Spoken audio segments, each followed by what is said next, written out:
네, 안녕하세요. 두 번째 강의로 돌아왔습니다.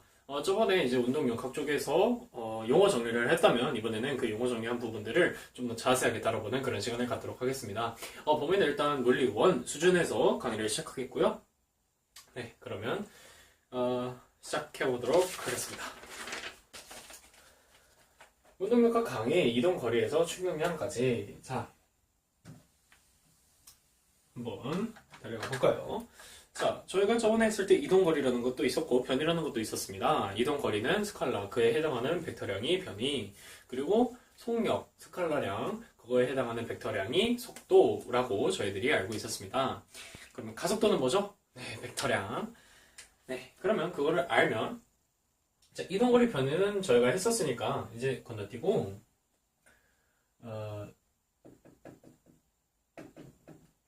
속도에 대해서 좀 더 자세하게 다뤄볼게요. 속도에는 세 가지 속도가 있습니다. 첫 번째, 평균 속도. 두 번째, 순간 속도. 세 번째, 상대 속도. 라는 것이 존재합니다. 자, 그럼 평균 속도가 뭐냐? 자, 평균 속도는 V바라고 표현을 합니다. V바라고 표현을 하는데, 자, 전체 시간. 자, 지금 속도를 말하는 거죠? 그래서, 변이. 자, 이게 바로 평균 속도입니다. 자, 그러면 순간 속도는 어떨까요? 순간 속도. V는 리미트. 델타 T가 0으로 갈 때, 델타 T분의 델타 S. 다시 쓰면 ds dt라고 씁니다. 이게 바로 순간 속도입니다. 자, 그러면, 이 평균 속도랑 순간 속도랑 저 수식의 차이가 있는데 뭔 차이냐? 그래프로 보면 정말 확연하게 차이가 납니다. 자, 그래프, 자, 만약에, ST 그래프라고 칩시다. 자, 그리고 이렇게 ST 그래프가 이렇게 지어져요. 자, S는 위치고 T는 시간입니다. 자, 그러면 여기가 T1, 여기가 T2, 여기가 S1, 그리고 여기가 S2예요. 자, 그러면 평균 속도를 한번 볼까요? 평균 속도 전체 시간분의 변이라고 했습니다. 변이는 뭐죠? 나중 위치에서 처음 위치를 뺀 값. 자, 그러면 여기에서 여기를 뺀 값.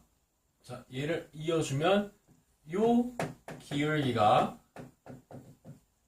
평균 속도가 되겠죠? 저 위에요. 네, 제가 지금 약간 날렸었는데 감마가 돼버렸네요. 자, 기울기는 평균 속도입니다. 아시겠죠? 자, 그리고 요 기울기 만약에 T1에서의 순간 속도를 물어본다. 그러면 이 T1에서의 접선의 기울기, T2에서의 접선의 기울기 확연히 다르죠? 얘네 둘은 이제 순간 속력이라고 하는 겁니다. 순간 속도라고 하는 겁니다. 아시겠죠? 자, 그럼 이렇게 됐는데 요 놈이 뭐냐? 요 놈이 참 골치 아픕니다. 자, 요 놈에 대해서 설명을 할 때 조금 자세하게 설명을 할게요. 자, 이제 상대 속도에 관련해서 굉장히 상대 속도가 유용할 때도 있습니다. 그래서 그때를 대비해서 지금 정말 차근차근히 개념을 잡아두는 게 중요해요. 자, 상대 속도. 상대 속도 문제를 풀 때 A에 대한 B의 상대 속도, B에 대한 A의 상대 속도, A에서 본 B의 속도, B에서 본 A의 속도 이렇게 말장난을 많이 쳐요. 자, A가 5m/s로 가고 있습니다. 오른쪽으로. B가 3m/s로 오른쪽으로 가고 있어요. 자, 그럼 여기서 봅시다. A에 대한 B의 상대 속도. 이게 뭘 말하는 거냐? 자, A가 봤을 때 B가 무슨 속도로 운동을 하고 있느냐? 자, A에 대한이라고 했죠. A에 대한. 그러면 이 말 뜻은 A는 정지라는 뜻입니다. 아시겠나요? A에 대한 A는 정지. 자, 그러면 다르게 B에 대한 A의 상대 속도라고 하면 B가 정지입니다. 자, 이 말뜻을 이해시켜 드리겠습니다. 자, 지금 상황이 이 상황이에요. A가 자, 오른손 왼손으로 볼게요. 자, 오른손 왼손 이렇게 갑니다. 오른손 왼손이죠. 자, 이렇게 가다가 이렇게 충돌하는 겁니다. 자, 다시 이렇게 가는 겁니다. 오른손이 확실히 빠르게 가죠. 자, 이 상황이에요. 자, 그러면 A에 대한 B의 상대속도라고 하면 다시 말하면 A가 본 B의 속도는 뭐냐? 이걸 물어보는 겁니다. 자, A가 정지했다고 생각을 해보세요. 자, 그러면 B가 뒤로 오는 것처럼 느끼겠죠? 자, 다시. 아까 이렇게 했어요. 만약에 A가 정지합니다. 그러면 A 입장에서는 얘가 이렇게 오는 거라고 밖에 안 보이죠? 그쵸? 맞나요? 자, 그래서 A가 본 B의 속도는 마이너스 2m/s예요. 이해가 안 되겠다. 자, 보세요. A를 정지시킵니다. 자, 그러면 A가 지금 5m/s로 운동을 하고 있는데 A를 정지시켜요. 그럼 속력을 5를 빼야 되죠. 그럼 뭐예요? 0이에요. 정지. 자, 그럼 얘도 5를 빼줍니다. 어머, 마이너스 2네요? 똑같죠. 그쵸? 자, 이렇게 상대속도를 개념을 잡는 겁니다. 이렇게. 오케이. 자, 그럼 반대로 B에 대한 A의 상대속도를 구해볼까요? B에 대한 A의 상대속도. 그러면 어떻게 해야 돼요, 지금? B를 정지시켜야겠죠. B에 대한이라고 했으니까. B를 뺍니다. 정지. 그리고 여기서 3을 뺍니다. 그럼 2m/s. 아, 2m/s구나. 아시겠어요? 이게 바로 상대속도의 개념이에요. 오케이. 자, 그러면 요거를 한번 다르게 써볼까요? 자, 똑같은 얘기예요. 근데 이제 보통 물리책에 다 이렇게 나옵니다. 제가 앞으로 써드릴게요. 물리책에는 A가 5m/s로 가고 B가 3m/s로 가요. 자, 그러면 VREL이라고 씁니다. 상대속도는 Relative Velocity라고 해가지고 자, 이 상대속도라고 합니다. 자, 얘는 첫 번째 B에 대한 A의 상대속도라고 합시다. 오케이? 자, B에 대한 A의 상대속도입니다. B에 대한 A의 상대속도라고 하면 아까는 B가 정지라고 했죠? 자, 그러면 B가 정지랑 똑같은 건데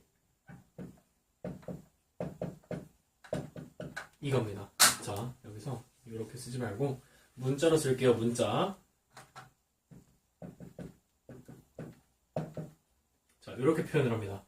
마이너스 VB 플러스 V. 즉, B에 대한 A의 상대속도라고 하면요. B를 반대로 해주는 겁니다. B를 반대로. 오케이. 자, 그럼 아까 했던 것대로 얘가 3이고 얘가 5였어요. 그러면 B에 대한 A의 상대속도는 아까 여기서 2m/s라고 나왔습니다. 자, 이렇게 해도 똑같을까요? VB가 3m/s였는데 마이너스입니다. 마이너스 3. VA는 5였어요. 어머나, 2m/s네. 자, 그러면 A에 대한 B의 상대속도를 구해보겠습니다. 뭘까요? A에 대한이라고 했으니까 이번에는 뭐가 마이너스? 그렇지. 마이너스 VA. 그럼 얘 그대로 해보면 마이너스 5 플러스 2 하면 3 하면 그것도 그대로 나와요. 똑같이. 이게 바로 상대속도의 개념이에요. 즉, 상대속도는 내가 정지해 있다고 생각을 했을 때 상대방을 보면 얘가 얼마나 속도로 가고 있느냐, 나한테 다가오느냐, 나한테 멀어지느냐, 이거를 보는 겁니다. 오케이? 아시겠어요? 자, 똑같습니다. 다른 것도. 자, 상황은 되게 많은데 자, 이런 거 다 벡터 합으로 계산을 해버리면 됩니다. 근데 상대속도는 이렇게 일직선으로만 나오면 참 좋죠. 근데 이렇게 나올 때가 있어요.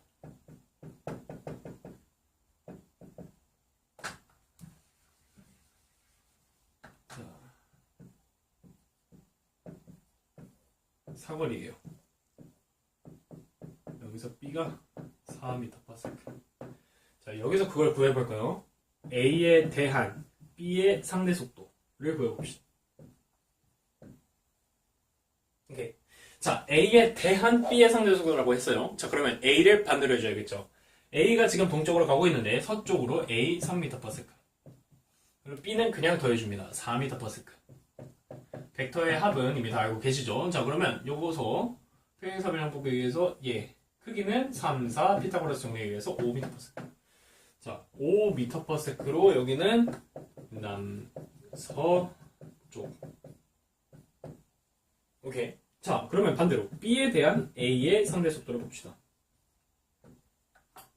자, 이번에는 자, 똑같이 B에 대한 A의 상대속도라고 했으니까 B를 반대로 돌려줍니다. 남쪽이었으니까 북쪽으로. 그리고 A를 그냥 더해줘요. 자, 그러면 뭐 평행사변형법에 의해서 3, 4, 5m/s. 그래서 5m/s 얘는 북동 쪽이겠네요. 자, 그럼 보이세요? 지금 이 상대속도의 크기는 같은데 방향이 다릅니다. 이래서 상대속도가 정말 중요합니다. 자, 저는 방향이 다르다고 했습니다.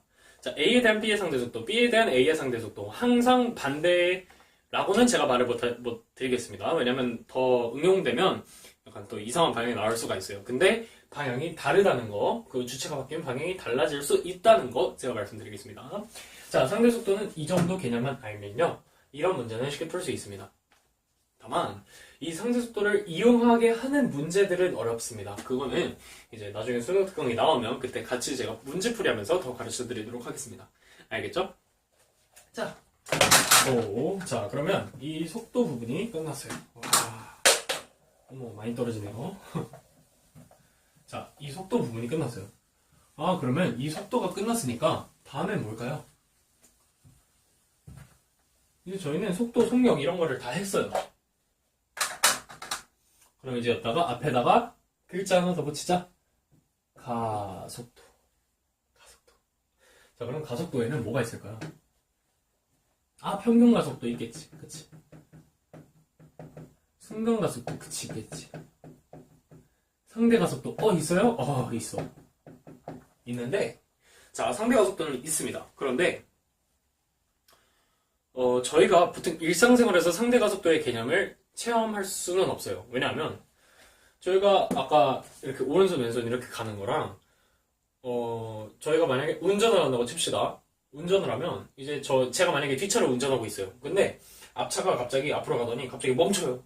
그러면 제 입장에서는 앞차가 다가오는 것처럼 느끼겠죠. 그렇죠? 앞차 입장에서는 제가 그냥 당연하게 다가가는 것처럼 이렇게 느끼는 거겠죠. 자, 이거는 상대 속도예요. 제가 아까 말씀드렸듯이 상대 가속도는요, 느끼는 게 조금 다릅니다. 저희들은 이 속도를 이렇게 측정을 할 수 있지, 저희들이 차량 계기판을 보더라도 그 속도판을 보잖아요. 60km/h, 뭐 가속도가 몇이다 이런 거를 저희들이 보진 않잖아요. 그래서 상대 가속도라는 개념은 이제 도르래 문제를 풀 때, 나중에 제가 가르쳐 드릴 거예요. 도르래 문제를 풀 때나 사용하지, 일상생활에서는 잘 사용하지 않기 때문에 별로 그렇게 설명이 많이 되어 있지 않습니다. 하지만 저게 쓸 때가 있습니다. 그때 제가 알려드리도록 하겠습니다. 자, 그럼 가속도도 평균 가속도, 순간 가속도가 있는데, 자, 평균 가속도 A바라고 합니다. A바 델타 V, 델타 T. 얘는 뭘까요? A는 dV, dt라고 합니다. 아, 이것도 잘 모르겠어요. 그럴 수 있죠. 그러면 그래프 A가 아니고요. 자, BT 그래프에서 만약에 여기 속도가 이렇게 변한다고 합시다. A가 D1, 여기가 D2, A가 V1, 여기가 V2라고 하면요. 자, 평균 가속도 아까 평균 속도 할 때랑 비슷해요. 여기 V1, 여기 V2 이어서 이 직선의 기울기, 얘가 평균 가속도입니다. 자, 그럼 순간 가속도는 뭐예요? T1에서 순간 가속도는 얘, T2에서 순간 가속도는 얘. 다르죠? 기울기가. 그래서 얘네들이 순간 가속도라고 합니다. 아시겠나요? 자, 요거까지 하면요, 다 했어요. 그럼 이제 저희들이 뭐를 하면 되냐면요, 자, 지울게요. 상대 가속도는 제가 나중에 기회가 되면 알려드리도록 하겠습니다. 자, 그러면 이제 저희들이 복병을 하나 만나기 시작해야 돼요. 일단 쉬운 복병 하나 만나볼게요.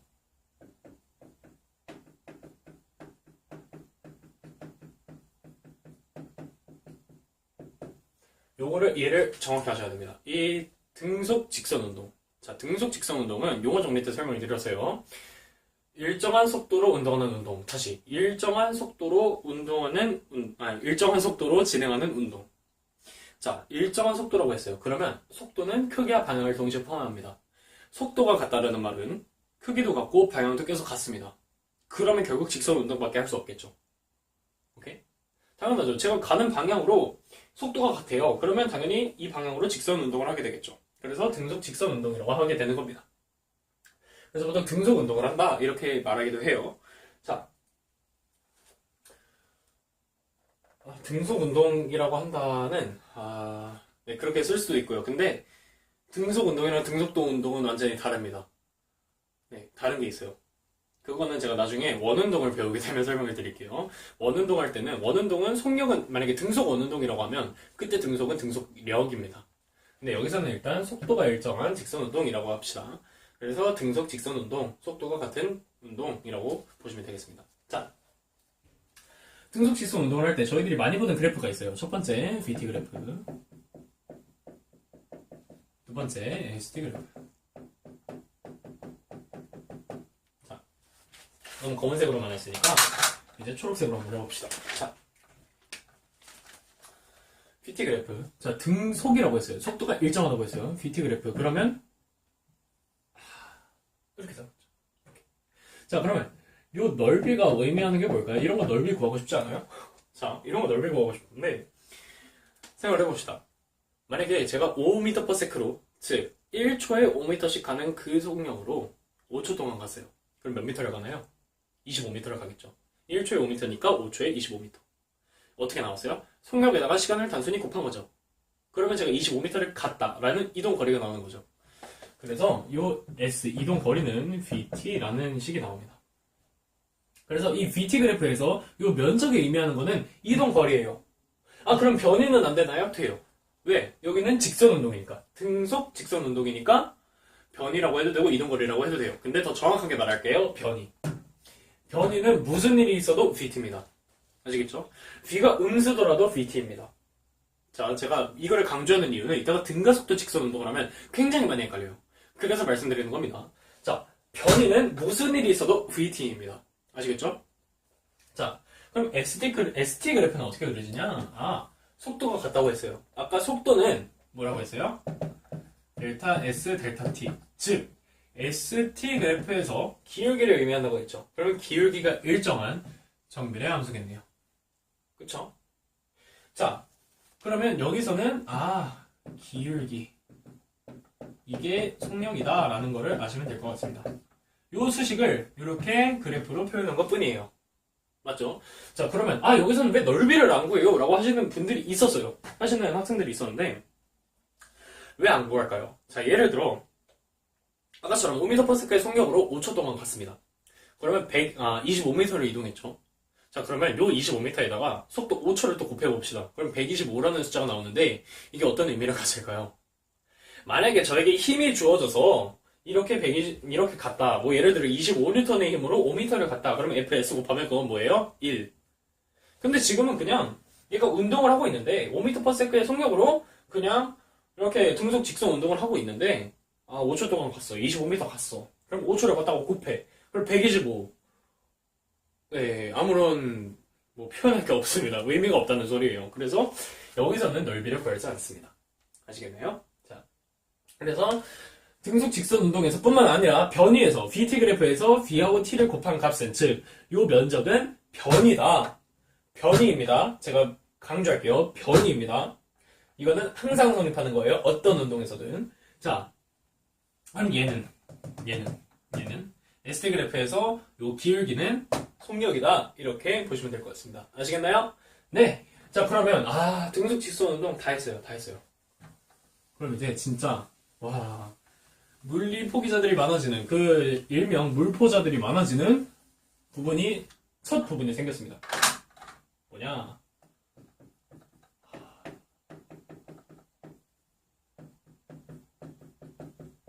등가속도 직선 운동. 요거 때문에 이제 많은 친구들이 애를 먹습니다.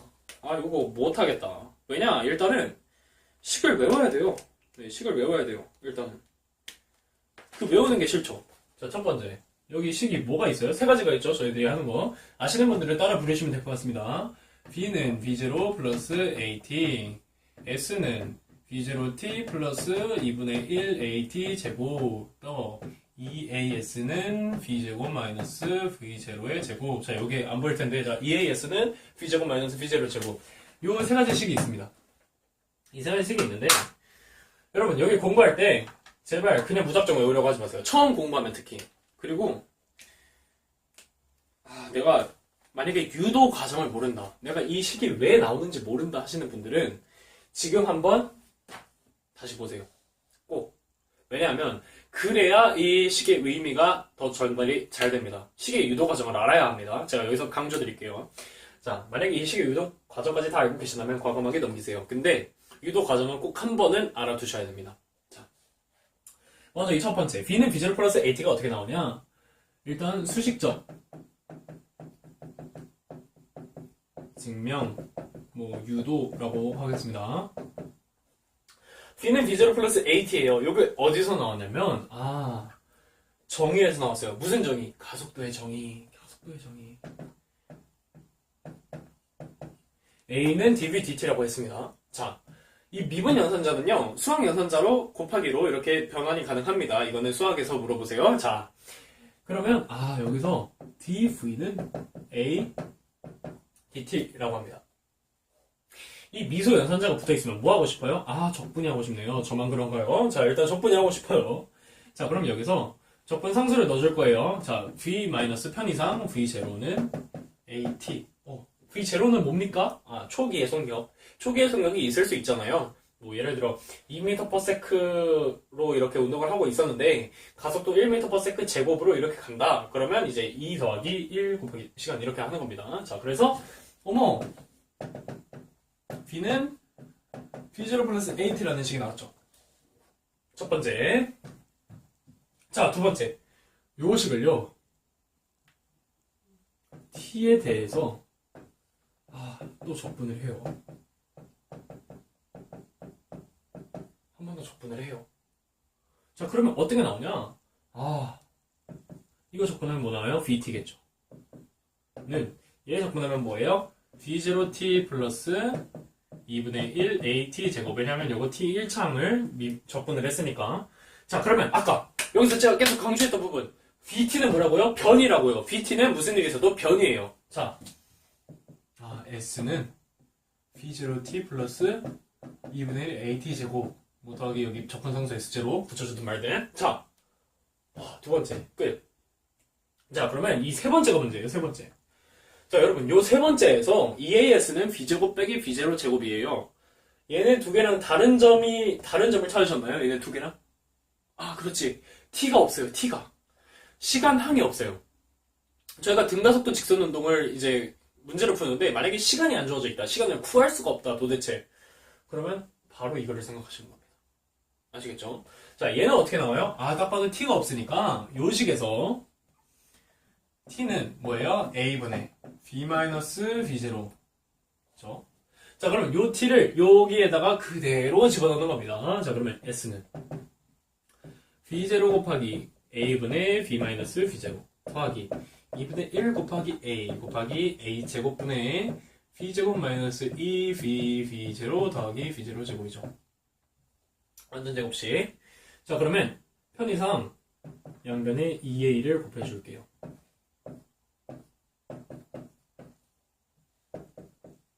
양변에 2A를 곱해줄게요. 자, 그러면 2AS는 A가 지워지고요. 2B0 빼기 2B0 제곱. A 지워지고요. A 지워지고 2 지워져서 더하기 B제곱 마이너스 2B0 더하기 B0 제곱입니다. 자, 그러면 2B0 지워지죠. B0 마이너스 2B0 따라서 EAS는 B제곱 마이너스 B0 제곱. 와우, 나왔어요. 그래서 이렇게 세 개가 이렇게 증명이 되는 겁니다. 이게 바로 수식적 증명이에요. 근데 내가 이 수식적 증명 뭔가 이해는 되는데 좀 더 쉬운 방법 없나 이러시는 분들을 위해서, 자, 그러면 쉬운 증명 방식이 뭐가 있어요? 쉬운 거. 이런 수식보다 바로 와닿는 게 뭐가 있을까요? 바로 그림이에요. 그림. 그래서 이 그림으로 제가 증명하는 방법을 보여드리도록 하겠습니다. 자, 그래프 이용. 자, 그래프 이용이라고 해볼게요. 자, 그럼 도대체 이 그래프로는 어떻게 하느냐? 자, 아까 그렸을 때 VT랑 ST만 그렸죠. 그때는 뭐 가속도가 필요가 없으니까. 근데 이번에는 등 가속도입니다. 그러면 첫 번째 AT 그래프, 두 번째 VT 그래프, 세 번째 ST 그래프 이렇게 그릴 수가 있어요.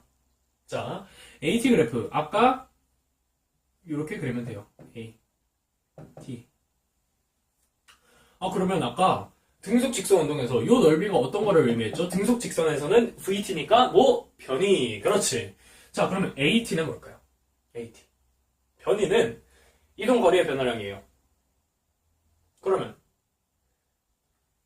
AT는 속도의 변화량이겠죠. 그쵸? 이렇게 올라온 개념이니까. 그쵸? 자, 그러면 얘는 델타 V를 의미합니다. 아시겠나요? 근데 가속도는 음의 값도 가질 수가 있습니다. 얘도 어김없이 델타 V예요. 이제 다 벡터니까 크기와 방향이 있습니다. 마이너스라는 거는 방향이 반대라는 소리예요. 자, 이런 게 있어요. 오케이? 자, 여기까지 됐죠? 자, 그러면 이제 VT 그래프를 한번 그려보겠습니다. VT 그래프. 띠리띠리띠띠. 자, 요렇게. 자, 아까 VT 그래프에서 면적이 뭐를 의미하다 그랬죠? VT 곱하면 변이. 얘도 변이를 구해보고 싶어. 넓이. 자, 그러면 이렇게 쫙 잘라보면 여기는 뭐예요? V0 T겠죠? 직사각형 넓이니까. 자, 그럼 이 삼각형 넓이를 구해야 되는데 일단 2분의 1 곱하기 밑변은 T예요. 이제 높이가 궁금한데, 자, 이 높이는 여기 만약에 값을 V라고 하면 V-V0죠. V-V0는 뭐예요? 델타 V라고 볼 수 있죠? 델타 변화량. 델타 V. 근데 델타 V 뭐라고 했어? 델타 V. 딱, AT. 이게 델타 V인데, AT야. 그럼 뭐야? 2분의 1 AT 제곱이야. 어머. 그래서 변이는 뭐라고요? V0T 플러스 2분의 1 AT 제곱. 와우. 이겁니다. 아시겠어요? 자, 그러면 이제 얘가 남았어요. ST. VT 그래프에서 하나 더 그릴게요. 자, 그러면 속도도 이제 벡터량이라고 했으니까 VT 그래프가 만약에 이렇게 그려주면 어떻게 되는 걸까요? 자, 이거는 이제 앞으로 제가 요거를 이 그래프 그대로 한번 운동을 해볼게요. 요겁니다. 자, 눈치채셨어요? 자, 처음에는 이렇게 V가 있었는데 그러다가 갑자기 0이 돼요. 0. 그리고 마이너스는 뭐를 의미한다 했죠? 반대방향으로 이렇게 다시 돌아옵니다. 속력이 증가하면서.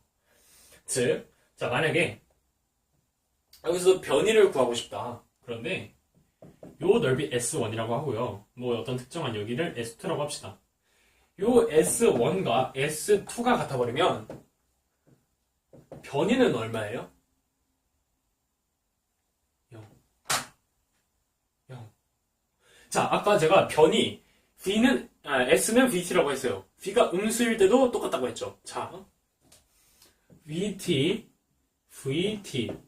면적이 똑같다면 아까처럼 제가 그대로 왔는데 그대로 다시 월빈치로 이렇게 딱 온 거죠. 그럼 변이가 0이라는 소리입니다.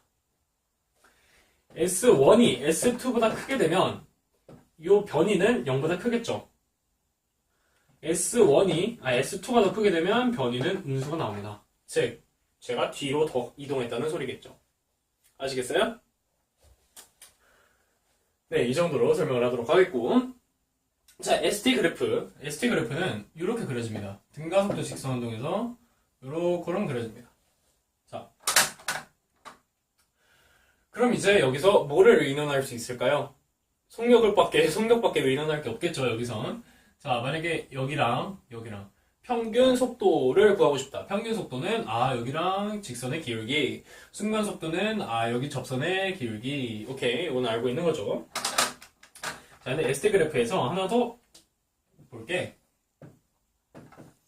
요렇게로 돼 있는 거. 제가 아까 했던 거. 자, 여기 부분이 의미하는 게 어딜까요? 여기. 포물선의 꼭지점 부분. 여기가 바로 속도가 변하는 지점. 변하는 이라기보다 속도 방향이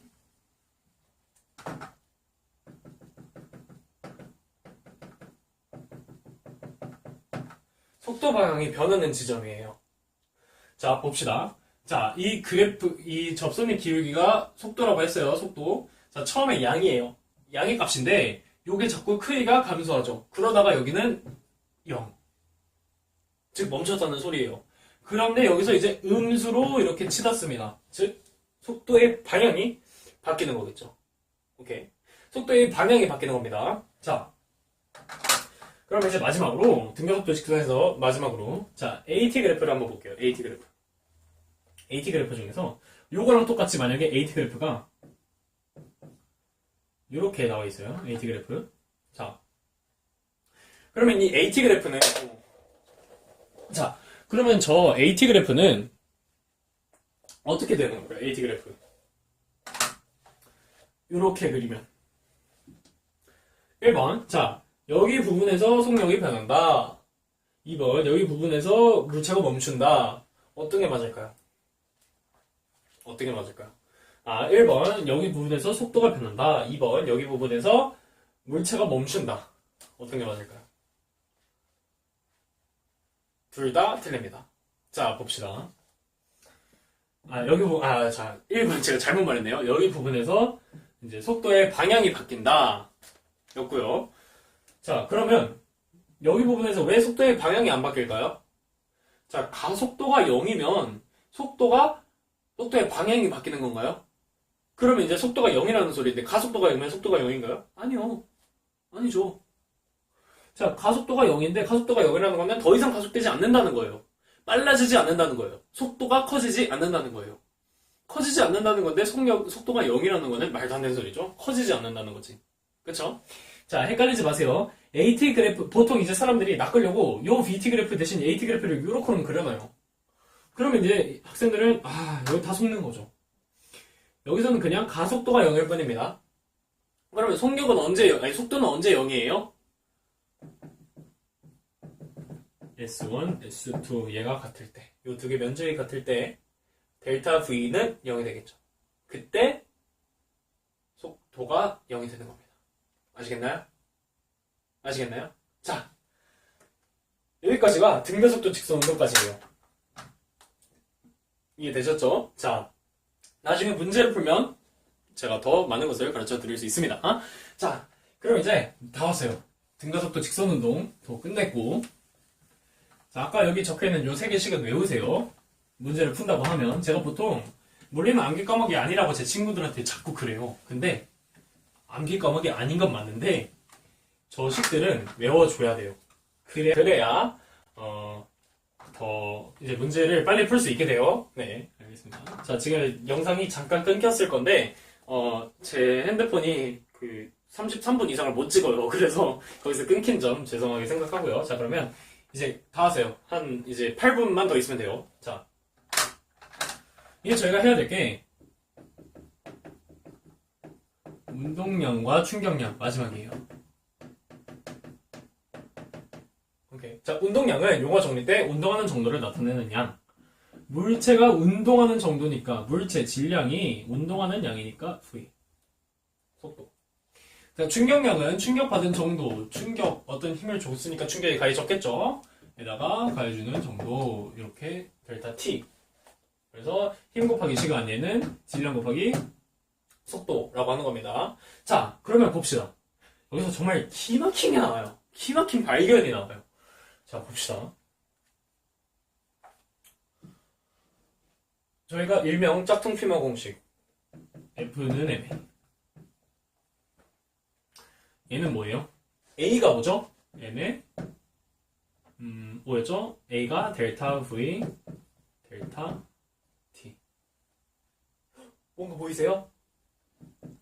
M 곱하기 델타 V. 질량은 보통 변하지 않습니다. 질량은 변하지 않는다고 볼 때 속도만 변하면 운동량이 변하는 거랑 똑같죠? 아, 어머나, 어머나, 어머나, 어머나, 어머나, 어머나. 자, 요거 다 했을까요? 델타 t 넘기면 델타 p는 F 곱하기 델타 t인데, 어머, 이게 뭐야? 와우. 대단한 겁니다. 자, 사실 뉴턴은 F는 ma라고 말하지 않았어요. 그 뉴턴의 제2 운동 법칙, 가속도의 법칙 얘기할 때 뉴턴은 F는 델타 P, 아니 그러니까 델타 T분의 델타 P라고 그렇게 써놨어요. 요겁니다. 자, 요게 의미하는 바는 뭐냐? 충격량의 크기는 운동량의 변화량의 크기다라는 거를 보여주는 겁니다. 이게 운동량, 충격량 정리라고 하는 겁니다. 아시겠어요? 다시 운동량의 변화량의 크기는 충격량의 크기다 이렇게 하시는 겁니다. 이렇게 알아두시면 되는 겁니다.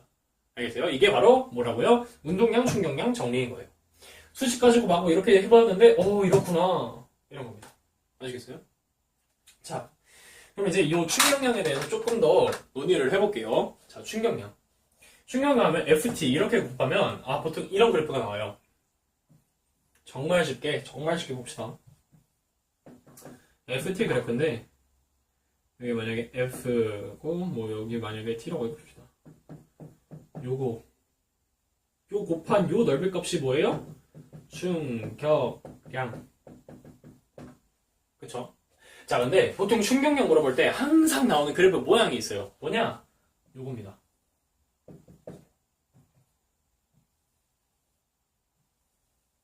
이렇게 해가지고 요거 S1, 요거 S2 넓이에요.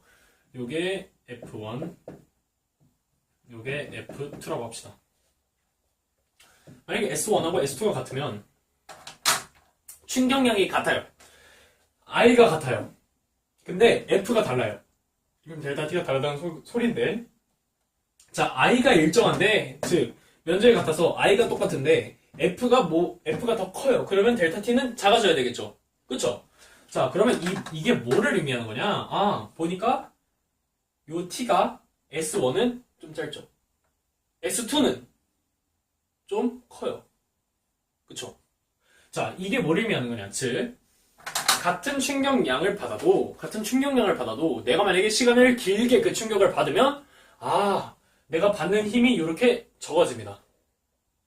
아셨어요? 자, 요거를 이제 일상생활에 적용하면 어떻게 됩니까? 이제 야구에서 투수가 공을 던져요. 그럼 포수는 받을 때 이렇게 그냥 이렇게 있다가 빡 이렇게 받아요. 그러면 여기 엄청 아프죠. 그쵸? 하드볼인데. 물론 포수 미트 글러브 껴요. 그런데도 아파요. 그 아픈 것을 조금 더 해소하기 위해서 충격 시간을 늘려주는 겁니다. 그래서 이렇게 잡고 뒤로 빼면서 잡아요. 그러면 조금이라도 이렇게 충격받는 시간을 좀 늘려주는 거예요. 그래서 이 충격력을 줄이는 겁니다. 근데 이 F를 충격력이라고 해요. 자, 그러면 이 충격량 일부러 높이게 할 수는 없나요? 있죠. 어느 때? 테니스 할 때. 자, 테니스 할 때 보통 이렇게 팔을 다 피면서 이렇게 치라고 해요. 왜? 자, 팔을 이렇게 쳐요. 팔을 이렇게 치는데, 자, 만약에 제가 길게 뻗어서 이렇게 쭉 밀어주면 공이랑 테니스 채랑 접촉하는 시간이 좀 길어집니다. 그냥 이렇게 치는 것보다는. 맞겠죠? 자, 이렇게 그냥 내가 커트해서 이렇게 딱 쳤어. 그거랑 내가 이렇게 쫙 이렇게 날렸어. 그거랑 이렇게 쫙 날린 게 좀 더 공이랑 채랑 붙는 시간이 길겠죠. 시간이 깁니다. 델타 T가 길어요. 그러면 충격량이 커집니다. 오케이? 자, 요겁니다. 아시겠어요? 이렇게 일상생활에까지 적용할 수 있습니다. 자, 그러면 이렇게 했으면 빠질 수 없는 게 딱 하나 남았어요. 마지막. 운동량 보존의 법칙. 자, 운동량 보존의 법칙.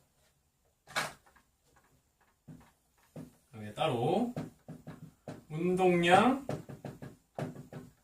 보존 법칙. 자, 빠르게 한번 말을 할게요. 운동량 보존 법칙이란 뭐냐? 외력이 작용하지 않을 때 물체가 충돌해서 속도가 변하더라도 충돌 전에 두 물체의 운동량의 합과 충돌 후에 두 물체의 운동량의 합이 같다. 이게 바로 운동량 보존 법칙이다. 이렇게 나옵니다. 뭐 두 물체가 아니어도 되고 여러 물체가 라고 해도 됩니다. 자, 뭐냐? 근데 여기서 중요한 게 뭐냐? 가장 중요한 거. 외력이 작용하지 않을 때, 이게 가장 중요한 조건입니다. 외력이 작용하지 않을 때, 외력이라는 거는 뭐 마찰력일 수도 있고 공기 저항력일 수도 있고 뭐 그렇습니다. 뭐 그런데 뭐 점성력일 수도 있고, 자 근데 외력이 작용하지 않을 때 운동량 보존 법칙이 성립한다는 겁니다. 제가 아까 말했던 그거요. 자 다시 운동량 보존 법칙 설명해 드립니다. 외력이 작용하지 않을 때 여러 물체의 속력이 충돌 후에 변하더라도 충돌 전 물체들의 운동량의 합과 충돌 후 물체들의 운동량의 합은 언제나 같다. 이게 바로 운동량 보존 법칙입니다. 단 외력이 작용하지 않을 때. 요거 굉장히 중요합니다. 문제들을 보면 외력이 작용하는 상황이 있어요. 예를 들어 이렇게 땅에서 이 여러 물체가 충돌을 하는데 마찰력이 존재한다. 그러면 절대 운동량 보존 법칙을 쓸 수가 없습니다. 왜? 마찰력은 외력이니까. 아시겠어요? 그쵸? 자, 여기까지 운동량과 충격량까지 보았습니다. 그러면 제가 용어 정리 때 정리해드렸던 원운동 부분 빼고 나머지들은 다 정리해드렸습니다. 이건 물리 1 범위 내에서, 뭐 물리 2에도 이런 게 들어가 있죠. 근데 물리 1 범위 내에서 이렇게 한 겁니다. 자, 여러분 도움이 많이 되셨을 거라 생각을 하고요. 제가 좀 더 열심히 작업해서 열심히 공부해서 더 나은 수업의 질을 약속드리면서 이번 첫 번째 운동력학 강의는 여기서 마치도록 하겠습니다. 감사합니다.